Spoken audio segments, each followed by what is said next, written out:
कि sale deed में condition है कि क्रेता जो है वो नक्शा पारित कर कर हमको देगा। कहाँ पर है वो? ये पेज नंबर 38 पे। अगर नक्शा पारित नहीं हुआ, मैं लिखा देता हूँ, तो फिर आपने लेंटर तक कंस्ट्रक्शन कैसे कर लिया बिना नक्शा स्वीकृति के? क्योंकि हमारे पास आप उस मुझे कॉलोनी का नहीं, ऐसा नहीं होता है। अगर आपकी ये बात सत्य है तो फिर आप लेंटर तक कंस्ट्रक्शन नहीं कर सकते थे। At this stage Shrimati miss CV Rao lordship please थोड़ा पूरी बात सुन ले लॉर्डशिप। मेरे 4127 की एप्लीकेशन अलाउ हुई।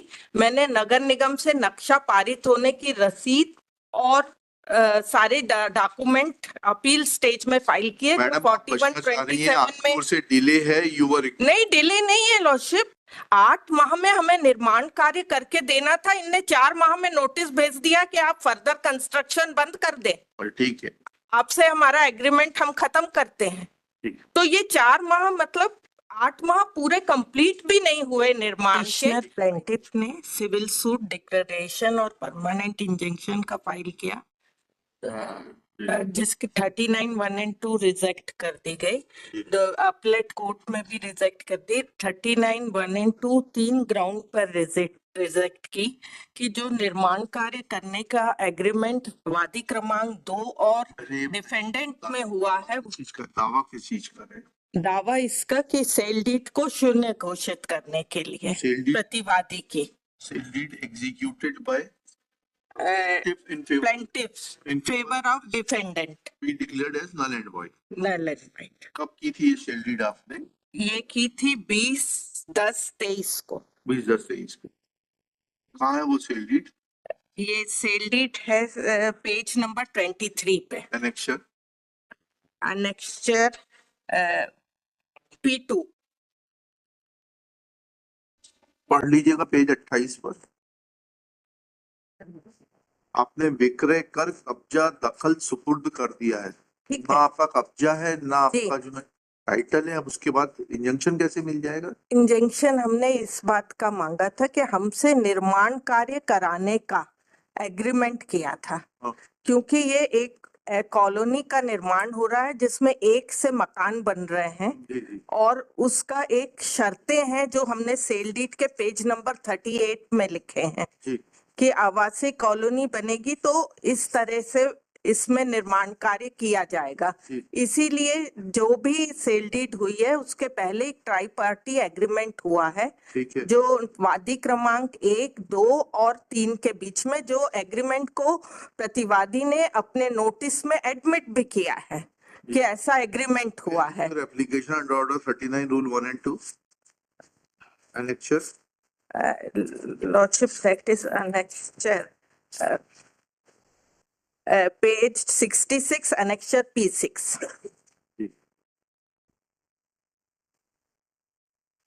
अगर वो निर्माण अपने मन से कर देगी और कुछ भी निर्माण किया जाएगा तो जो हमारी कॉलोनी के निर्माण का एक स्ट्रक्चर बनाने के इस तरीके से कॉलोनी व्यवस्थित रूप से बनाई जाएगी उसमें व्यवधान उत्पन्न होगा। इसीलिए सारे निर्माण कॉलोनी में जितने भी हुए हैं ये वादी क्रमांक 2 से निर्माण कार्य कराया गया है। रिकवरी का सूट है। रिकवरी नहीं, आपने कहा 60 लाख का टोटल अनुबंध था प्लॉट और निर्माण का। जी 40 लाख रुपए प्राप्त हो गए हैं। 40 लाख प्राप्त हो गया और लेंटर लेवल तक का हमने निर्माण भी कर दिया। ये थोड़ा है तो रिकवरी का सूट है। आप जाकर रिकवरी करिए जो आपका अनुबंध के मुताबिक। नहीं, अनुबंध में रिकवरी का प्रावधान नहीं है। नहीं, अरे भाई अगर 60 लाख का अनुबंध है और 20 लाख रुपए आपको लेना बचता है तो 20 लाख लेना नहीं बच रहा। अभी निर्माण ही पूरा कंप्लीट नहीं हुआ है।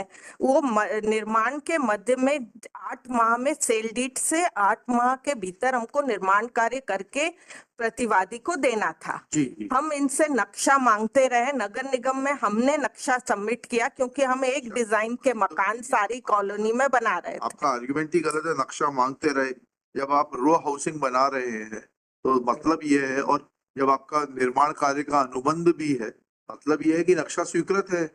नक्शा स्वीकृत हो गया, पर ये नक्शा लेकर नगर निगम से हमको नहीं प्रदान कर रहे थे। चलिए वो आरटीआई में मिल जाता है ये सब, ये जो है ना, तो हमने लेंटर लेवल तक निर्माण कार्य कर लिया। बहुत अच्छा किया आपने। तो उसके बाद ये दूसरे व्यक्ति को लाकर निर्माण कार्य प्रारंभ कर दिया, ये कहते हुए कि हमने निर्माण कार्य प्रारंभ नहीं किया। ठीक है, चलिए। तो मेरा ये कहना था लॉर्डशिप, इसमें जिस ग्राउंड पर 2025 लॉर्डशिप मेरा निवेदन सुन ले। Jabalpur in MCA number 01/2025 whereby on an application filed by the appellant plaintiff for grant of injunction as was refused by the learned trial court wide order dated 19/12/2024 comma learned appellate court has refused to show indulgence. Next paragraph.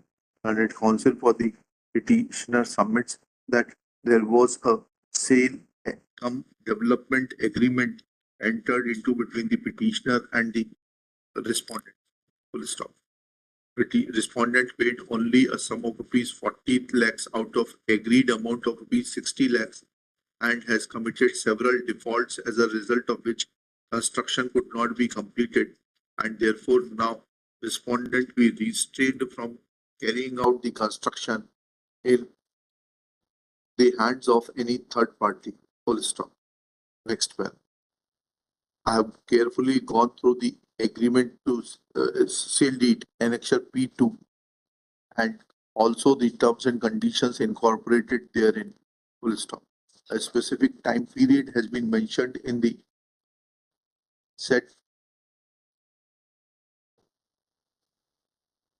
Lordship, इसमें एक बात मैं बताना चाहती हूँ कि sale deed में condition है कि क्रेता जो है वो नक्शा पारित कर कर हमको देगा। कहाँ पर है वो? ये पेज नंबर 38 पे। अगर नक्शा पारित नहीं हुआ, मैं लिखा देता हूँ, तो फिर आपने लेंटर तक कंस्ट्रक्शन कैसे कर लिया बिना नक्शा स्वीकृति के? क्योंकि हमारे पास उस कॉलोनी का नहीं, ऐसा नहीं होता है। अगर आपकी ये बात सत्य है तो फिर आप लेंटर तक कंस्ट्रक्शन नहीं कर सकते थे। At this stage Shrimati miss CV Rao lordship please थोड़ा पूरी बात सुन ले। लॉर्डशिप, मेरे 4127 की एप्लीकेशन अलाउ हुई, मैंने नगर निगम से नक्शा पारित होने की रसीद और सारे डॉक्यूमेंट अपील स्टेज में फाइल किए। 4127 में से डिले है, नहीं, डिले नहीं है लॉर्डशिप। 8 माह में हमें निर्माण कार्य करके देना था, इनने 4 माह में नोटिस भेज दिया कि आप फर्दर कंस्ट्रक्शन बंद कर दें।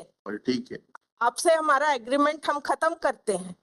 तो ये 4 माह मतलब 8 माह पूरे कंप्लीट भी नहीं हुए निर्माण के, इन्होंने उसमें नोटिस दे दिया। Lordship kindly see the notice lordship page number 47 में, जिसमें इन्होंने पेज नंबर 48 में लिखा है also request not to further perform any construction activities over the plot without the consent of my client.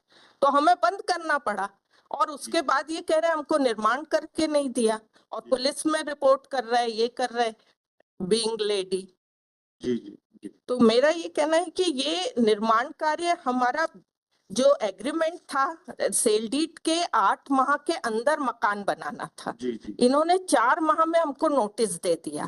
किस तारीख को दिया नोटिस? नोटिस दिया है लॉर्डशिप इन्होंने 2/10/23 को, 15/10/23 को, 2/10/23 को लॉर्डशिप पेज नंबर 46 पर अनेक्शर P3। और जो सेल एग्रीमेंट है जहां लिखा है कि 8 माह के अंदर निर्माण करना है सेल डीड का, वो पेज नंबर एग्रीमेंट का जो है अनेक्शर P का पेज नंबर 21 में देखेंगे कि पक्षकार 2 पक्षकार 3 के बीच निर्माण कार्य के लिए पक्षकार 2 के पक्ष में रजिस्ट्री होने के लगभग 8 माह का समय निर्धारित किया गया। अभी 8 माह कंप्लीट ही नहीं हुए, 4 माह में हमने लेंटर तक बना दिया इनका मकान, और ये उसके बाद इनकी नीयत खराब हो गई कि भाई हम अपने तरीके से मकान बनाएंगे वहां। तो इन्होंने ये हमको नोटिस भेज दिया 4 माह के अंदर, तो हम निर्माण कैसे पूरा करेंगे? जी। तो ये 8 माह पूरे ही नहीं हुए, 4 माह और बाकी थे निर्माण के लिए, जी जी तो ये एक ग्राउंड था सर। जी और दूसरा उन्होंने एग्रीमेंट एडमिट किया है पेज नंबर 47 में, पैरा नंबर 9 में नोटिस जो दिया है जी। कि एग्रीमेंट सही है, और हमारा जो रिजेक्ट हुआ है स्टे 2 ग्राउंड पे कि हमारा जो एग्रीमेंट है वो वैलिड नहीं है। बिना एविडेंस के ये बात न्यायालय फाइनली डिसाइड नहीं कर सकती कि वो वैलिड है कि इनवैलिड है। कहाँ है आपका एग्रीमेंट कंस्ट्रक्शन का? कंस्ट्रक्शन का एग्रीमेंट है पेज नंबर 19 P1 में।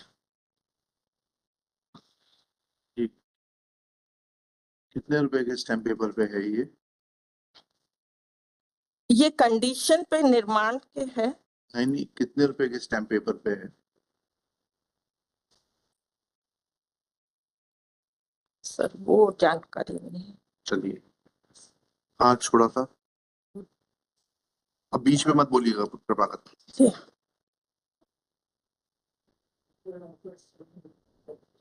Therein, so also the so-called agreement dated, so-called construction agreement dated 14/3/2023 contained in annexure P1. Full stop. Firstly, the agreement annexure P1 for construction is not proper, is not on any stamp paper. How it is valid in the eyes of law could not be explained by learned counsel for the petitioner. Next. Secondly, it is an admitted fact that substantial consideration has been received by the petitioner. Full stop. Thirdly, it is evident from record that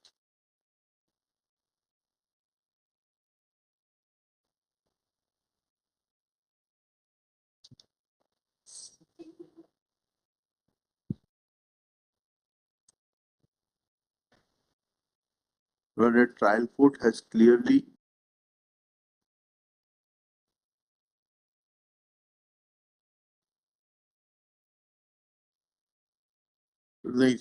thirdly, it is submitted that the defendant was obliged to provide a sanctioned map from the local authority, but no such map was submitted, and therefore construction could not be completed. But Ms. C.V. Rao, on the other hand, accepts that construction up to the stage of lantern was completed. Full stop. There is contradiction in this third submission. If there was no building permission, then no construction could have been undertaken, and thus petitioner's contention that construction up to the stage of lantern has been completed without any building permission given by the defendant is self-contradictory. Full stop. When all these facts are taken into consideration, then it appears to be it appears to be a dispute in the nature of payments, etc.